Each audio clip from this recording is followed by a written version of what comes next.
popote ambapo naendelea kufuatilia kituo hiki bora kabisa cha matangazo cha NY TV. Mimi ni Messi Malio na nikiendelea kukuletea ripoti mbalimbali kutoka katika kila kona ya nchi yetu ya Tanzania. Siku ya leo nimetembelea katika kanisa la TAG Cornerstone lililoko Kibaha, ambapo linachungwa na mtumishi wa Mungu mchungaji Ernest pamoja na mke wake Agnes, mchungaji Ernest Barambwilwa pamoja na mke wake Agnes ambao wanamtumikia Mungu mahali hapa. Mchungaji Agnes pia yeye ni mwangalizi wa section hii ya Kibaha Mashariki, lakini pia hili ni jimbo la Pwani Magharibi. Leo kuna nini hapa? Tuko hapa kwa ajili ya tukio moja muhimu sana, na hii ni ibada maalum sana ambayo inakwenda kufanyika hapa, ambayo ni ibada ya kwenda kuwatia moyo watumishi wa Mungu au wachungaji ambao hawana nyumba za ibada au nyumba za kuabudia. Na Mungu aliweka maono kwa mchungaji Agnes Barambwilwa pamoja na familia yake, wakaona wafanye kitu kwa ajili ya watumishi wa Mungu ambao wako katika section hii ya Pwani Mashariki, kwa ajili ya kuwatia moyo, kuwasapoti walao kwa kitu kidogo kwa ajili ya kuweza kuifanya kazi ya Mungu. Na leo wana simenti hapa, mifuko ya simenti ya kutosha kabisa, ambayo leo wataweza kuwatia moyo makanisa. Na kwa hiyo tutazungumza naye kuhusiana na maono haya makubwa ambayo Mungu ameweka ndani yake, na tutazungumza pia na mume wake mchungaji Ernest, anazungumziaje kuhusiana na maono haya ambayo Mungu aliweka ndani ya mke wake. Tutazungumza pia pengine na viongozi wengine wa kanisa hili, wanaelezeaje tukio hili. Tuko naye mgeni rasmi wa tukio hili ambaye ni askofu wa jimbo hili la Pwani Magharibi, na yeye ni Askofu Mwakyala. Tutapata wasaa wa kwenda kushuhudia tukio hili la kuweza kuwagawia au kuwatia moyo watumishi wa Mungu waliopo katika section hii kwa ajili ya kwenda kuifanya hii kazi ya Mungu. Basi ninakusii, karibu sana na Mungu wa mbinguni akubariki. Tuko naye pia mchungaji Timothy Mwita kutoka pale TAG Makongo, na yeye pia ataelezea maono haya makubwa baada ya kushirikishwa, naye akatamani aje, lakini anaelezeaje maono haya ndani ya mama huyu mchungaji Agnes pamoja na mme wake. Naam, kama ambavyo nimekuambia, niko na mchungaji Agnes Barambwilwa ambaye leo wana tukio maalum kabisa au ibada maalum kabisa ya kuweza kuwatia moyo watumishi wa Mungu, wachungaji. Na kama ambavyo unaweza ukaona hapa, nimezungukwa na simenti hapa. Bila shaka ni maono ambayo Mungu ameweka ndani yake, yeye pamoja na familia yake, mchungaji Ernest Barambwilwa ambaye ndio mume wake, ambayo wanamtumikia Mungu hapa Kibaha, na wakaona waweze kufanya kitu kwa ajili ya watumishi wa Mungu ambao wao uwezo wao wa kifedha ni mdogo. Kwa hiyo tunatamani kuzungumza naye atuambie kile ambacho kinafanyika hapa leo. Mama mchungaji, shikamoo. Marahaba, Bwana asifiwe. Amina, Bwana Yesu asifiwe sana. Amina, karibu sana. Karibu sasa utuambie kile ambacho kinafanyika hapa, lakini tutaanza na kukufahamu wewe ni nani kwa title yako, lakini pia na utuambie sasa kile ambacho kinafanyika hapa leo. Karibu sana. Asante. Kwa majina ninaitwa mchungaji Agnes Barambwilwa wa kanisa la TAG Cornerstone hapa Kibaha, lakini kwa neema ya Mungu ni mwangalizi wa section ya Kibaha Mashariki katika jimbo la Pwani Magharibi. Ninamshukuru Mungu sana kwa ajili ya siku hii ya leo.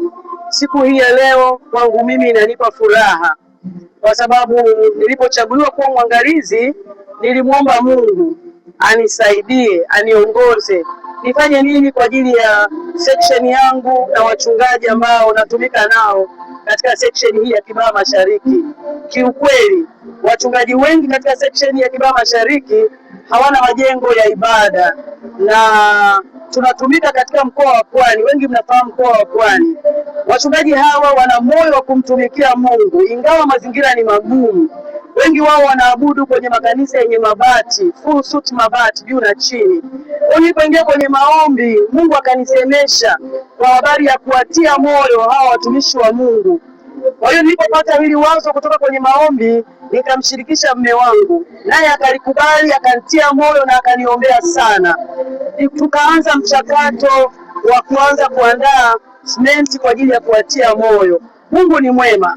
Mpaka kufikia leo tumepata kiasi cha mifuko ya simenti kama mnavyoona, ili kuwatia moyo watumishi wa Mungu wachungaji. Na hii ni awamu ya kwanza, tutaendelea tena na tena kwa msaada wa Mungu. Hatukuwa na fedha, lakini tulikuwa na imani, na kupitia ile imani tunaona Mungu amefanya. Kwa kweli ninamshukuru Mungu sana kwa ajili ya siku hii ya leo. Okay, pengine umepanga au umekusudia siku ya leo kuweza kuwatia moyo wachungaji wangapi? Siku ya leo nimepanga kuwatia moyo wachungaji 8, lakini pia kutia moyo chuo changu cha kupanda makanisa. Okay. Mimi ni mchungaji katika jimbo hili la Pwani Magharibi. Na tuna chuo cha kupanda makanisa kipo katika ujenzi, kinaendelea kujengwa. Na kwa sababu ya hilo hitaji, na mimi kama mchungaji katika jimbo hili, basi nimeona sehemu ya mifuko kadhaa ielekee kwenye chuo changu cha kupanda makanisa. Lakini pia kama mchungaji ninaishi katika jamii yetu, na kwenye jamii yetu kuna serikali ya mtaa. Kwa hiyo nimeona ni vema nitie moyo pia serikali yangu ya mtaa kwa kuwapa mifuko, kwa sababu kuna ujenzi unaendelea kwenye ofisi, ujenzi wa ofisi ya serikali ya mtaa. Kwa hiyo nimeona pia niwatie moyo kwa sababu wanatuhudumia, wanatusaidia. Kwa hiyo nikaona ni vema nao pia niwabariki siku ya leo kwa mifuko kadhaa ya simenti. Kwa hiyo ni wachungaji 8, ofisi ya serikali ya mtaa pamoja na chuo changu cha kupanda makanisa. Mungu akubariki sana. Pengine mama, natamani kufahamu unapokwenda kuwasapoti na hii mifuko ya simenti, wanakuwa tayari wana viwanja au wale ambao hawana viwanja wao? Ni kweli nimelizingatia hilo kama mbeba maono. Kwa kweli kigezo namba 1 cha kupata mifuko hii ya simenti ni kuwa na kiwanja. Okay. Mchungaji ambaye hana kiwanja hatapata mifuko hii ya simenti. Okay. Yeah, kwa hiyo sio tu kuwa na kiwanja, lakini kiwanja chenye hati ya TAG. Okay. Kwa sababu kuna wengine wana viwanja vya kwao wenyewe. Kwa yule ambaye ana kiwanja kilichoandikwa jina la TAG ndiye atakayepata mifuko ya simenti katika awamu hii. Okay. Naamini katika maono haya uko na baba mchungaji, lakini uko na viongozi ambao pia mnashirikiana nayo. Wao wana mchango gani katika kufanikisha hili pia? Kwa kweli, kwanza kabisa naomba nizungumze kwa habari ya baba mchungaji ambaye ni mchungaji kiongozi wa kanisa hili la Cornerstone ambalo pia mimi ninatumika. Mchungaji huyu kiongozi wa hili kanisa ni mume wangu pia. Nilipomshirikisha, yeye alikuwa ndio mtu wa kwanza kumshirikisha haya maono. Nilipomshirikisha yule baba mchungaji aliyapokea yale maono kwa namna ya ajabu sana. Yeye alikuwa mtu wa kwanza kunitia moyo, alikuwa mtu wa kwanza kuniombea. Nilipiga magoti, akaniwekea mikono, akaniombea na akaniambia, Agnes, maono haya yatakuwa. Mimi niko na wewe kwa maana ya kukutia moyo, lakini kukusupport kwa kile ambacho Mungu ataweka mikononi mwangu. Kiukweli, huyu mchungaji Ernest Barambirwa ambaye pia ni mume wangu amekuwa msaada mkubwa sana kwangu. Amenisaidia, amesimama na mimi bega kwa bega. Hata sasa yuko pamoja na mimi bega kwa bega. Mungu ambariki sana huyu mtumishi wa Mungu. Amen. Ninajisikia vizuri kuwa mke wake. Amina sana. Na tamani kufahamu pia umesema pia una viongozi ambao pia wamekuwa wakikutia moyo, wanawake au labda viongozi ambao unatumika nao pia una neno gani nao? Ninatumika na wachungaji ambao ni makamu wangu, katibu na mtunza hazina. Wale watu wamekuwa ni watu wazuri, wamenitia moyo. Unafahamu kuwa kiongozi mwanamke alafu unaongoza wanaume huwa sio rahisi. Yes. Lakini mimi kwangu namshukuru Mungu imekuwa rahisi. Wamenitia moyo, wameniombea na kiukweli wanasimama na mimi. Amen. Lakini pia kama mchungaji wa kanisa la mahali pamoja, washirika wamenitia moyo sana. Wameniombea. Walipoelewa tu haya maono wakanitia moyo, wakaniombea. Ninamshukuru Mungu sana kwa ajili ya kanisa la Cornerstone. Lakini mimi ni kiongozi wa pia kuna wanawake niliwaomba maombi waniombee kwa sababu jambo hili limezaliwa kwenye maombi. Na mimi ninaamini katika maombi. Kwa hiyo ninashukuru Mungu sana kwa ajili ya wanawake ambao natumika nao kwenye jimbo langu la Pwani Magharibi. Kwa neema ya Mungu mimi ni mkurugenzi. Kwa hiyo wamekuwa wakinitia moyo, wamekuwa wakisimama na mimi kwenye maombi. ninashukuru sana kwa ajili ya wanawake ambao Mungu amewaweka kwangu na wamenisaidia sana na kunisapoti, na hatimaye kitu kimetokea na kimekuwa. Sasa kwenye kila jambo jema na upinzani huwa unakuwepo, Kwa hiyo mimi naangalia zaidi Mungu anachokitaka, yale mengine na kwangu yatakuwa ni madogo, kwa sababu Mungu akisimama na mimi vitu huwa vinakuwa. Wakati unapata haya maono, pengine ukashirikisha mume wako, ukashirikisha familia, lakini pia ukapata wazo la kuwaza kwamba nizungumze au haya maono yaende kwa watumishi kadhaa. Ulipowashirikisha kwamba nina kitu kama hiki na nataka kuwasapoti, wao walilipokeaje wale wahusika? Asante sana. Mtu wa kwanza kumshirikisha, kama nilivyosema, alikuwa mume wangu, alipokea vizuri na akawa tayari kunisapoti. Kwa hiyo mtu wa kwanza alikuwa ni mume wangu, alinisapoti. Na baada ya hapo sasa nikashirikisha watu 5. Wale watu 5 wamenisapoti, wamesimama na mimi, wametoa fedha zao kwa ajili ya kunisaidia. Kwa hiyo ninawashukuru sana wale watu 5 ambao wamenisapoti, na sitaacha kusita kuwataja kwa majina. Wa kwanza alikuwa ni mchungaji Timothy Mwita. Mchungaji Timothy Mwita ametoa pesa kunisaidia. Yuko dada anaitwa Heririspa, amenisaidia. Yuko kaka ambaye pia ni mwanangu anaitwa Mroso, amenisaidia. Lakini yuko kijana anaitwa Imanyo, amenisaidia. Kwa hiyo nawashukuru sana hawa watu, wamenisaidia, na Mungu awabariki na kuzikumbuka pia familia zao. Pengine kupitia hili ambalo unalifanya hapa mama, wachungaji wengine au watumishi wengine wajifunze nini? Kupitia jambo hili natamani watumishi wengine wajifunze Mungu kwanza. Mungu apewe nafasi ya kwanza. Mungu awe kipaumbele. Tusitangulize mambo yetu. Tumpe Mungu nafasi ya kwanza.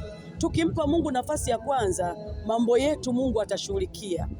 Kwa hiyo natamani watumishi wengine wajifunze kumpa Mungu nafasi ya kwanza. Wakati mimi nafanya hili jambo, sikuwa na pesa kabisa, na tuna mahitaji mengi nyumbani. Kwa hiyo tulikubaliana kwanza Mungu apewe nafasi yake, na tunajisikia vizuri kumpa Mungu nafasi yake. Tunamwamini Mungu atashughulika na mambo yetu. Amen. Bariki mama. Amin. Asante sana. Pengine kabla hujamaliza, natamani kufahamu kwenye tukio la leo kutakuwa na mambo gani ambayo umekusudia kuyafanya, na tutaanza, maana ninaona hapa kuna mifuko imepambwa. Pengine tutaanza na tukio la ufunguzi wa hiki kitu, na pengine mgeni rasmi ni nani? Tukio la leo limesheheni mambo mengi. Tutakuwa na sifa na kuabudu. Kama unavyojua sisi wa Pentekoste tunapenda kumsifu na kumwabudu Mungu. Kwa hiyo tutakuwa tuna sifa na kuabudu kule ndani, lakini pia tutakuwa na neno la Mungu kutoka kwa mgeni rasmi ambaye ni askofu wetu wa jimbo, mchungaji Askofu Swege Mwakisiala. Lakini pia tuna wageni mbalimbali ambao tumewakaribisha. Wako waangalizi wenzangu wa section nyingine wapo hapa, wako wachungaji wenzangu wako hapa, lakini washirika wa makanisa ya Kibaha Mashariki wako hapa, ndugu jamaa na marafiki wako hapa. Kwa hiyo baada ya mahubiri tutatoka huku nje sasa kwa ajili ya zoezi la kukabidhi rasmi mifuko ya simenti kwa ajili ya walengwa, na hiyo ndio ratiba ya leo. Na baada ya hapo kuna chakula, watu watakula, watu watakunywa, tutafurahi pamoja. Amen. Mungu akubariki mama. Asante sana. Mungu akubariki. Mara baada ya kuzungumza na mama mchungaji, niko hapa na baba mchungaji. Ninaamini kabisa maono ambayo Mungu aliweka ndani ya huyu mama akayashirikisha kwa huyu baba, na baba huyu akaamua na yeye kumsapoti na kumtia moyo. Bila shaka angekataa, pengine haya maono yasingeonekana leo. Kwa hiyo tunatamani kuzungumza pia na baba kuhusiana na hiki kinachofanyika hapa. Ana neno gani la kuzungumza? Baba mchungaji, shikamoo. Marhaba, pole na kazi. Asante, Bwana asifiwe sana. Amina. Hongereni pia kwa tukio zuri na la baraka ambalo linafanyika hapa leo. Asante sana, karibu. Amina. Karibu utuambie baba kuhusiana na haya maono mazuri ambayo umeamua kuyafanya hapa na hiki ambacho kinaendelea kwa ujumla leo hapa. Karibu sana. Nashukuru Mungu kwa ajili ya maono haya. Hii ni sehemu tu ya maono makubwa ambayo mke wangu amekuwa nayo toka tulipokutana miaka kama 34 hivi iliyopita. Niligundua mke wangu ana maono makubwa, kwa kila anachonishirikisha nimekuwa nikimsupport. Nimekuwa mentor wake, nimekuwa kiongozi wake wa CAC. Nimekuwa mwalimu wake kwenye Bible school hizi za zamani ilikuwa inaitwa chuo cha Biblia NS. Nimekuwa mwalimu wake. Nimempeleka chuo cha Biblia. Nimekuwa dereva wake akienda kuhubiri mikutano. Kwa hiyo hata aliponishirikisha maono haya ya kuwatia moyo wachungaji wa section yake, kwa sababu yeye pia ni mwangalizi wetu, basi niliona ni mle. Kwa hiyo nikasimama pamoja naye kumtia moyo mpaka kufikia siku hii ya leo. Maono haya unaona leo sasa yanatimia na kiki kinachokwenda kufanyika hapa. Wewe binafsi kama mume wake, una kipi ambacho umejifunza? Mimi nimejifunza vitu vikubwa, kwamba ndani ya mke wangu kuna deposit kubwa ya vitu vya kimungu. Kwa kila kinacho surface, kila kinachojitokeza anaponishirikisha, nasikiliza, napima, halafu namtia moyo, na sio maneno tu, namtia moyo mpaka na pesa na muda, vitu vingi sana. Mungu ananisaidia, tunafanya kazi kama timu. Mimi na mke wangu tunafanya kama timu. Unaweza ukazungumziaje kwa ufupi tu, yani kile ambacho Mungu amekiweka ndani ya mke wako ambacho unakiona kweli unasema huyu mama sijawahi kukosea kumpata kwenye maisha yangu? Kuna vitu vingi sana. Mke wangu ni mwinjilisti. Basically kabisa ni mwinjilisti. Lakini over recent, hivi karibuni, ameonekana kuwa na kipawa kikubwa sana cha ualimu, lakini pia amekuwa na kipawa kikubwa sana cha uongozi. Amekuwa mwangalizi wetu huu ni mwaka wa pili sasa. Tunajisikia vizuri sana, na mimi namuunga mkono katika huduma yake, katika kila ambacho Mungu amemjalia kukifanya. Na najisikia vizuri. I'm proud. Nimepatia sikupiga ngumi hewani. Amina baba. Asante. Basi ninakushukuru sana. Asante.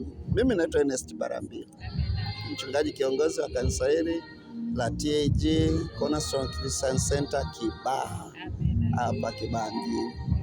Karibu sana. Amina baba. Nakushukuru. Asante. Na niko pia na mchungaji Timothy Mwita hapa, mchungaji kiongozi wa kanisa la The Potter's House pale Makongo, lakini pia ana nafasi yake, atatuambia pia kwenye idara ya mziki na uimbaji.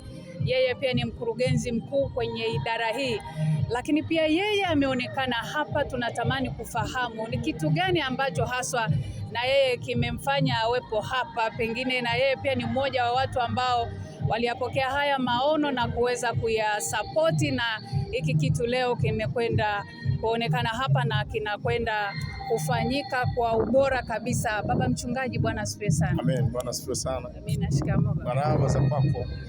Amen. Hongera na huduma. Asante sana. Tuanze kwa kukutambua vizuri, lakini pia utuambie kwa nini upo hapa. Sawa. Kwa majina naitwa Timothy Mwita, ni mchungaji wa kanisa la Tanzania Assemblies of God Potter's House International Dar es Salaam PHID, na mkurugenzi mkuu wa idara ya muziki na uimbaji.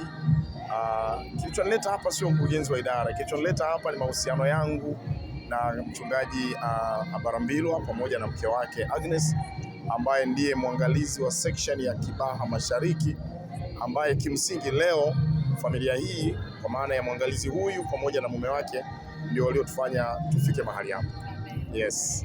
Ninatamani kufahamu wewe kama mchungaji, hiki kitu ambacho kimefanyika hapa, wewe kwako kimekufundisha nini, na pengine unazungumziaje tukio hili kwa ujumla? Kwanza mimi ninajisikia vizuri sana kwamba ndani ya kanisa kwa maana ya mwili wa Kristo bado kuna watu wenye mapenzi mema sana na Mungu, lakini mapenzi mema na kazi ya Mungu. Hiki kinachotokea hapa ni fundisho, ni somo kubwa sana kwetu sisi, hasa watumishi wa Mungu. Mchungaji Agnes Barambirwa kama mwangalizi wa section pamoja na mume wake na familia yao waliona vema kusupport kazi ya Mungu ambayo inaendelea kwenye section hii. Na alipopokea wajibu wa kuwa mwangalizi wa section, alijiona analo jukumu la kuifanya kazi ya Mungu kwenye section yake kwenda mbele zaidi. Sasa mimi ni miongoni mwa watu walioshirikishwa tu kwa ajili ya maombi na ushauri na kadhalika. Nimekuja kushuhudia mifuko hii ya sementi iliyolala hapa. Hii ni sehemu ya mifuko itakayogawiwa leo, na anagawanya mifuko kwa wachungaji, anagawanya mifuko kwa ofisi, kwa kanisa, ni chuo cha kupanda makanisa cha jimbo, anapeleka mifuko ofisi ya serikali za mitaa. Huu ni mfano mkubwa sana wa kuigwa. Ni mtu ambaye unaweza ukaona namna ambavyo hajiwazii yeye, lakini anaiwazia kazi ya ufalme wa Mungu, kiasi ambacho anaweza akasacrifice, akadhabihu fedha yake ili kazi ya Mungu iweze kwenda mbele. Kwangu ni somo, na na hakika ni somo pia kwa watumishi wa Mungu wengine. Yeah. Pengine jamii kwa ujumla na wachungaji wanaokutazama ili wajifunze nini? Kama nilivyotangulia kusema, kuna mawili au matatu ya kujifunza. Jambo la kwanza, tunawajibika na kazi ya Mungu bila kujali kazi hiyo inafanyika pale nilipo mimi kwa maana ya kituo changu au inafanyika kwingine. Lakini jambo la pili, tunawajibika sisi, yani tunapaswa own, we should own this ministry and this work. Yani hii kazi tuifanye ya kwetu. Yani mimi nikimtazama mchungaji mwingine nione ananihusu, nikitazama section nione section inanihusu. Unajua, katika mkakati huu wa miaka 13, moja kati ya mambo ya msingi ambayo viongozi wetu wa juu kwa maana ya kama tukio utendaji wanatamani kuyaona ni kuzaliwa kwa makanisa mapya, ni kuzaliwa kwa wachungaji wapya. Sasa huu ni mfano mkubwa sana. Lakini somo la tatu inanionyesha namna ambavyo bado hatujafanya. Bado hatujafanya. Na nitoe wito kwa wachungaji, nitoe wito kwa waangalizi, wachungaji kama mimi, waangalizi, kamati za majimbo kwa maana ya maaskofu. Nitoe wito kwa waandishi wa habari kama NY TV. Maana na nyie mnaweza mkatukusanya siku moja mkasema jamani, na sisi leo tumeamua kulitembelea kanisa fulani, section fulani, tuna mifuko 500 tunataka kuwapa watumishi wa Bwana. Kwa hiyo mimi natoa wito kwa kila anayesikiliza na kufuatilia ibada hii. Nakushukuru sana. Amina. Pengine una neno gani la mwisho kwa watumishi hawa katika maono haya? Amen. Neno kubwa la mwisho ni shukrani. Kwanza kuwapongeza mchungaji Agnes pamoja na mume wake brother wetu Ernest Barambirwa kwa kazi kubwa na kwa uthubutu. Lakini pia kuwashukuru kanisa wanalolisimamia na kulichunga kwa maana ya Cornerstone Christian Center hapa Kibaha, na kuwashukuru support walioipata kutoka kwa marafiki zao. Kwa hiyo mimi ninawapongeza, lakini nipongeze section ambayo mwangalizi Agnes anaiongoza. Hilo ndio neno langu kubwa, na kuwatakia baraka za Bwana ili pia wanaposhughulika na mambo ya Mungu ya ufalme, Mungu ashughulike na ya kwao. Amen. Asante sana. Amen. Tumshangilie Mungu wakati wageni wetu wanakuja mbele. Kanisa tunaweza tukasimama pia, tukasimama tumshangilie Bwana Yesu. Simama tumshangilie Bwana Yesu kwa ajili ya wachungaji wetu na wageni wetu. Unaweza kufanya zaidi hapo kanisa. Mshangilie Bwana Yesu. Mshangilie Bwana Yesu zaidi hapo. Haleluya.